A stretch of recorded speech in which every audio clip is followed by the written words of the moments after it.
Hey everyone. Now just like any other programming language, even in Python, we have two types of loops, while loops and for loops. In this particular tutorial, we're going to learn about while loops in Python. Now before starting the tutorial, let me tell you one thing. If you compare with any other while loops tutorial on YouTube or any other platform, you might find this tutorial is much longer. But let me tell you one thing. According to me, loops is the first concept that will introduce you to logical thinking while writing programs.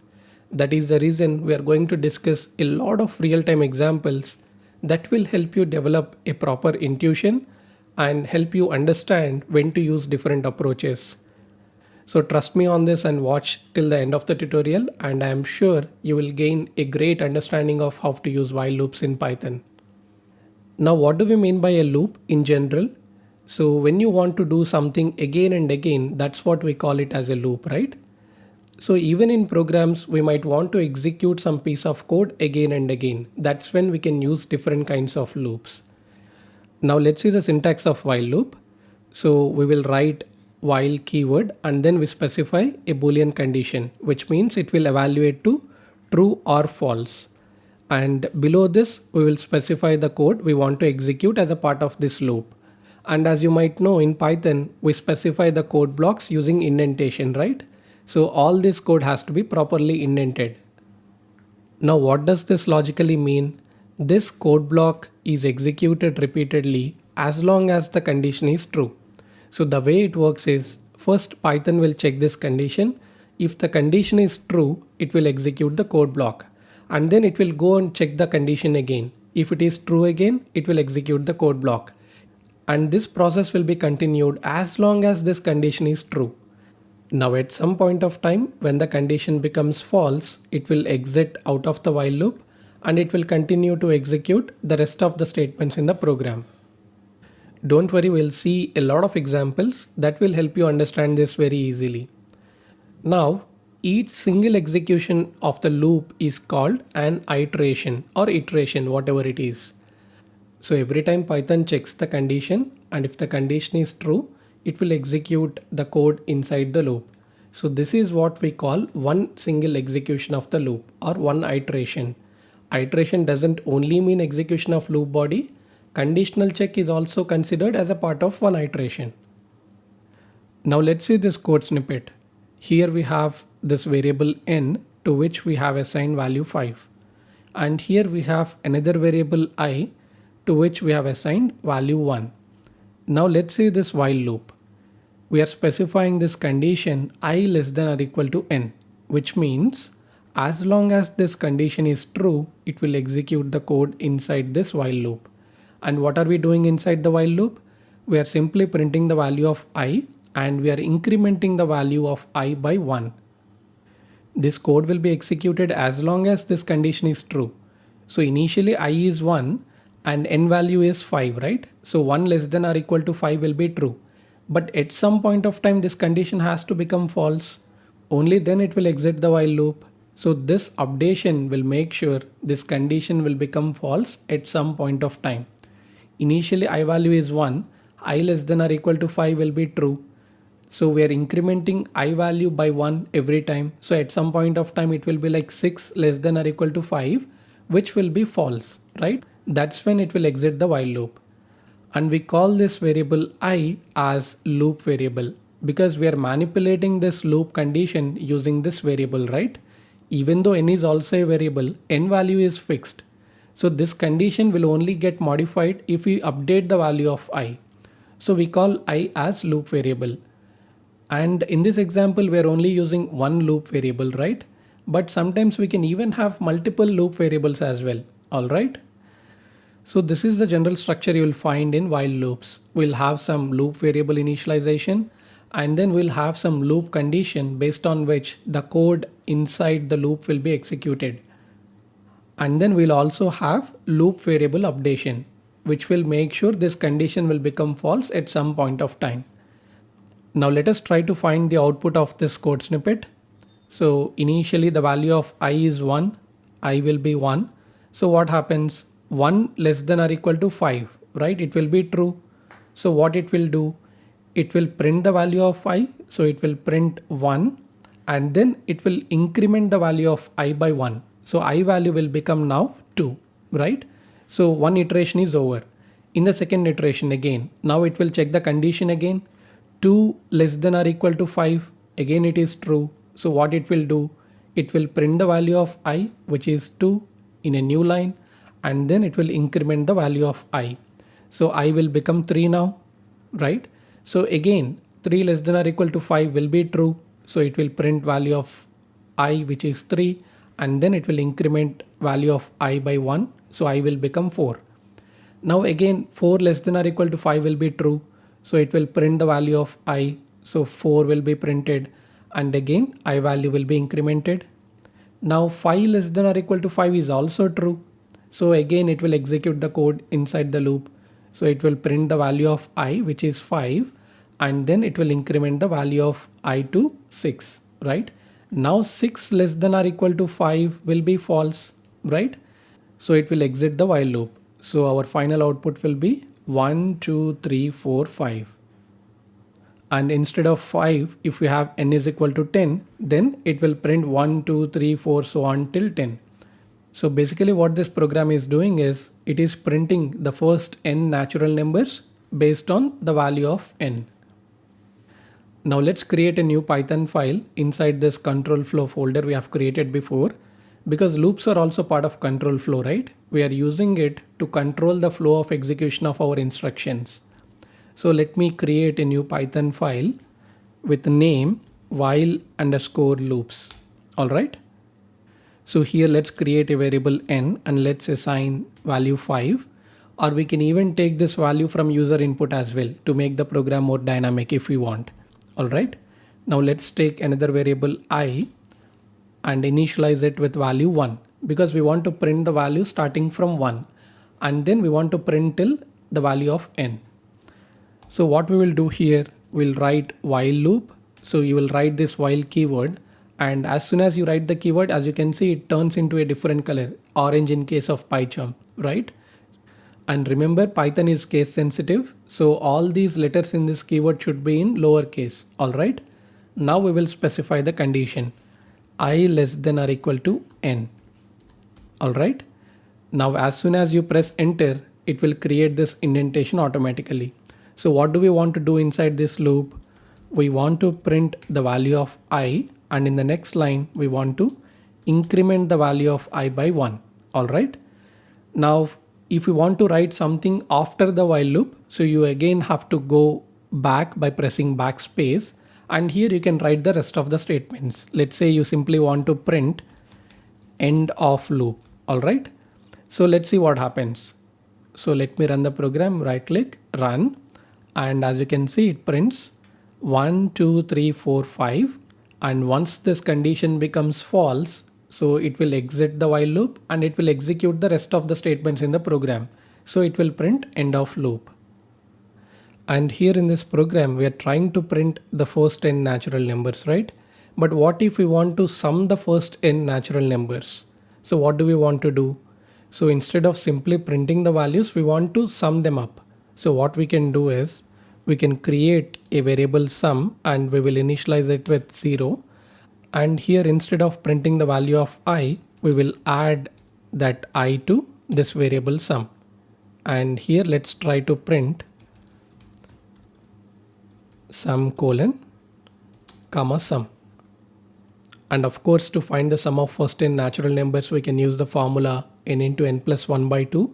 But here we're trying to understand how while loops work. So we are trying to implement the logic without using the formula. Now here n is 5. So what is the sum of first 5 natural numbers? Let's run and see. Right click, run. So it prints sum 15. 1 plus 2 plus 3 plus 4 plus 5. The value is 15. It is correct. Now if n is 10, let's run and see. Right click, run. It is 55. Now what happens if we forget updating the loop variable? So initially value of I is 1. So 1 less than or equal to 5 will be true. And if you don't update this value of I value will stay as 1. So this condition will always be true.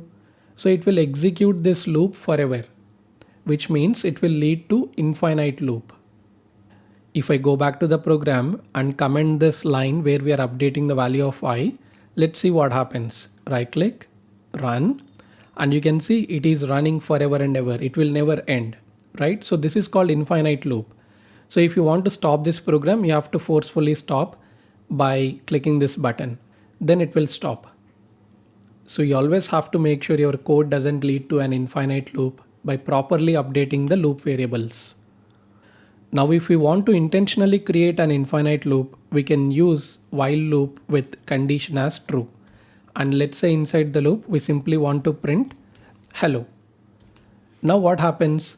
So Python will check this condition, right? So this condition is always true. You're not modifying it. So it will lead to an infinite loop, which means it will execute this statement forever. Let me run the program and show you. But before that, let me comment out the previous lines so that we can focus on this part of code. Now let me run this program, right click, run. And as you can see, it keeps on printing this hello forever and ever. So we need to end this infinite loop by pressing the stop button. Now you might be wondering, what is even the point of this kind of infinite loops? And it turns out these infinite loops are very often used in real-time programs. In a while, you will understand how to use them effectively in our programs. Now let's see how we can use infinite while loop with break statement. So this is the same example we have seen before, right? So we are trying to print the first n natural numbers. Now we can implement the same logic by using infinite loop, by using this syntax while true. So when you put while true, this is an infinite loop. Now if you see the previous approach, we are specifying the condition here, right? So as long as I is less than or equal to n, this condition will be true and it will execute the code inside the while loop. So when will this condition become false? If you take this example, n is 5 and when I value becomes 6, which means when I value becomes greater than n, that's when this condition will be false, right? So this while loop will break when I value becomes greater than n. And that's exactly what we are trying to do here as well. So these two statements where we are printing and incrementing the value of I is same in both the loops, right? But the difference we have here is, here we have while true. So this will be an infinite loop. So what we are trying to do is, inside the loop itself, we are writing a condition if I greater than n break. So this is called a break statement. So we have n as 5 and the initial value of I is 1. 1 greater than 5 is false. So it will not execute this break statement. So it will go ahead and print the value of I and it will increment it. Now when I value becomes 2, again the same thing happens. 3, the same thing happens. Till 5, the same thing happens, right? It will print the value and it will increment the value of I. Now when I becomes 6, that's when 6 greater than 5 will be true, right? So it will execute this break statement. And break statement means to exit the while loop. So Python will exit this loop and it will execute the rest of the statements in the program, if any. So even though these two loops are written differently, logically what they do is the same thing. So let's take the same code and try to convert it to infinite loop syntax. So what we want to do is, we want to remove this condition here, and here we'll specify while true, which will create an infinite loop. And inside the loop, we will specify the condition if I greater than n break, right? The only difference between both of them is, here we are trying to specify when Python should execute the code inside the loop. Here we are trying to specify when Python should break from the loop. That's why these two conditions are exact opposite of each other, right? Now if I run the program, right click, run, as you can see, it does the same thing. It will print the first 5 natural numbers, and when I value becomes 6, this condition will be true, and so it will break out of the loop and it will continue with the rest of the statements. So it will print end of loop. So we have both these approaches, and now arises a very important question: when to use which syntax? To be honest, there is no hard and fast rule on which one to use. Sometimes based on the problem, using this while condition kind of syntax might seem more intuitive and easier, And for some problems, using this kind of infinite loop plus break might seem more intuitive. So we can use any of them based on what seems more intuitive for the specific problem. But there are some guidelines that will help you understand which one will be easier in different situations. Let's see them now. So these are the guidelines we can follow, and I'm reiterating again, these are not hard and fast rules. You can use any of the approaches, whatever is intuitive to you. This is just a guideline to help you out. So we can use this while condition kind of syntax, which is this syntax where we specify while and then condition when condition is simple.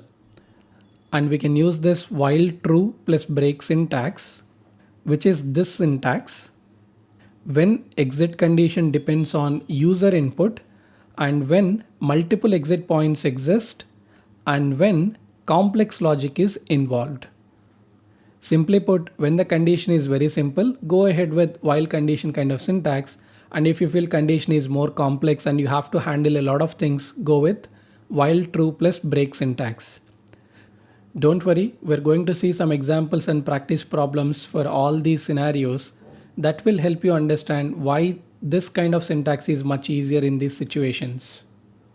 If we look at our earlier example, here the condition is very simple, right? Simply we want to check if I is less than or equal to n. And also the condition doesn't depend upon user input. So we can go ahead with this approach. If you look at this infinite loop plus break kind of syntax, here we have this overhead, which is this if statement, right? So Python first has to check this condition. If it is true, then it will come inside this loop. And here again we have an if statement. Again Python has to check this condition. And especially if the condition is very simple, like in this case, this is kind of an unnecessary overhead, right? That's why if the condition is very simple, it's better to go ahead with this while condition kind of syntax. Now let's see some examples where this while true plus break kind of syntax will be a good option. Now let's see this example. So here it is given that we have to write a program that adds the numbers entered by user. One small correction, here it should be that adds the integer numbers. We want to write a program that takes integer inputs from the user and adds them. The program should exit when user enters 0. For example, user enters 1 and then 2, 3, so on. It has to add all these inputs, and when user enters 0, that's when it has to exit. Now as you can clearly see, the exit condition depends upon the user input. So as per the guidelines we have seen, using while true plus break could be a better option. So what do we want to do here? We want to repeatedly add the numbers entered by the user. So I will initialize a variable total with a value 0. So the initial value of total is 0, and we can continue adding the inputs entered by the user to this variable. So what we will do here is we'll create an infinite loop by simply using while true. And here we are trying to read the user input. We are trying to take the input from the user. And as we have seen in the previous tutorials, input function actually returns a string, right? If user enters 10, what input function returns is a string. So this needs to be converted to an integer by using int function. And that value will be assigned to this number. Now what we want to do is we want to add the numbers entered by the user. So the user input is present in this variable number, right? And we keep this total to keep track of sum of all the numbers, right? Initial value of total is 0. If user enters 5, it will be 0 plus 5. Now if user enters 7, the total value will be plus 7. So we keep on incrementing this total. So here we have total is equal to total plus number. And what is the exit condition when user enters 0? So what we want to do is here we want to specify if number is equal to 0, we will simply break out of the while loop, right? So once we read the input, we want to first check if it is 0. If it is 0, then we just want to simply exit the while loop, right? If not, then only it will go and add that number to this total variable. That's what we are trying to do here. Now let me run this code and show you. I'm not writing the code during the recording because it will unnecessarily increase the duration of the video. Anyway, we did code walkthrough very thoroughly, and you can find this code snippet from the course website. I just made a small change in the prompt here. Instead of enter a number, I wrote enter an integer number because we are trying to read integer inputs from the user, right?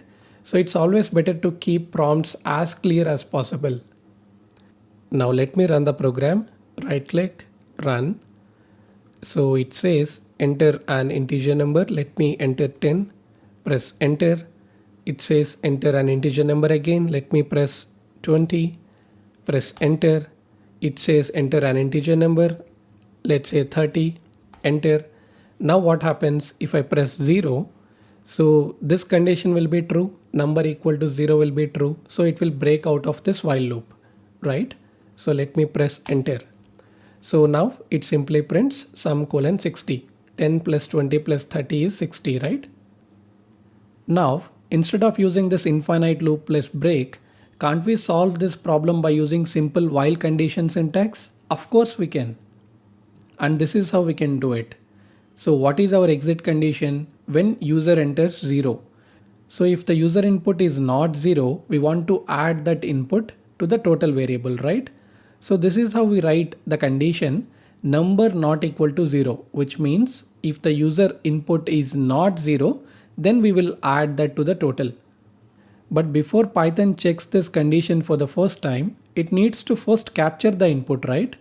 So the first input should be taken before the while loop itself. So we will specify number equal to the same int of input of enter a number. So let's say the first user input is number 10. Now Python comes here, it checks the condition 10 not equal to 0. So it will add this number to the initial value of total. So total plus number now becomes 0 plus 10, which is 10. Now once we added the input number, we need to update the loop variable, which means we again have to read the user input using the same prompt. Now let's say the user enters 20. Now number will take the value 20. So in the next iteration, Python will check this condition 20 not equal to 0, which is true. So it will get inside the loop. So what will be the value of total? Existing value of total is 10 in the previous iteration plus 20. So total will now become 30, right? So again, Python will update the loop variable by reading the user input. Now let's say the user enters 0. Now what happens? Number will have 0. Number not equal to 0 will be false because 0 is actually equal to 0. So it will exit the while loop and it will simply print sum colon and the value 30. As you can see, there is one very clear disadvantage of using this approach, which is you have to write this logic where you are reading user input twice in this approach.